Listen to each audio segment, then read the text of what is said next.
Assalamualaikum warahmatullahi wabarakatuh. Perkenalkan, saya Zulfa Mawaddah dari kelas 3F. Di sini saya akan memaparkan materi mengenai hukum perlindungan konsumen untuk memenuhi mata kuliah hukum dagang yang diampu oleh Bapak Sigit. Yang pertama, kita masuk ke dalam pengertian. Di pengertian ini ada di dalam pasal 1 angka 1 Undang-Undang Perlindungan Konsumen yang menjelaskan bahwa perlindungan konsumen adalah segala upaya yang menjamin adanya kepastian hukum untuk memberi perlindungan kepada konsumen. Perlindungan konsumen dilakukan agar masyarakat tidak mengkonsumsi atau menggunakan produk, barang, dan atau jasa yang dapat membahayakan keselamatan, kesehatan, dan sebagainya. Nah, cakupan perlindungan konsumen dapat dibagi menjadi dua aspek. Yang pertama, aspek perlindungan terhadap kemungkinan barang yang diserahkan kepada konsumen tidak sesuai dengan apa yang telah disepakati dengan konsumen. Dan yang kedua, aspek perlindungan terhadap konsumen yang mendapatkan perlakuan syarat-syarat yang tidak adil. Lalu, asas perlindungan konsumen diatur di dalam pasal 2 Undang-Undang Perlindungan Konsumen yang terdiri dari manfaat, keadilan, keseimbangan, keamanan, keselamatan konsumen, dan kepastian hukum. Perlindungan hukum bagi konsumen pada dasarnya merupakan perlindungan terhadap hak-hak konsumen.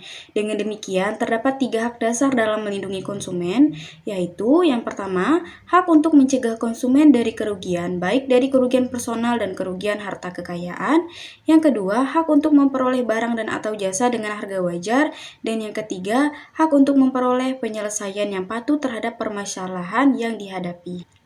Nah, setelah kita membaca beberapa ayat serta pengertian dan asas-asasnya, maka dapat disimpulkan bahwa hukum perlindungan konsumen adalah keseluruhan asas dan kaidah hukum yang mengatur dan melindungi konsumen dalam berhubungan dan masalah dengan para penyedia barang dan atau jasa konsumen. Nah, hukum perlindungan konsumen juga merupakan keseluruhan peraturan perundang-undangan, baik undang-undang maupun peraturan perundang-undangan lainnya, serta putusan hakim yang substansinya mengatur kepentingan konsumen. Lalu kita masuk ke tujuan. Tujuan hukum perlindungan konsumen ini ada 6.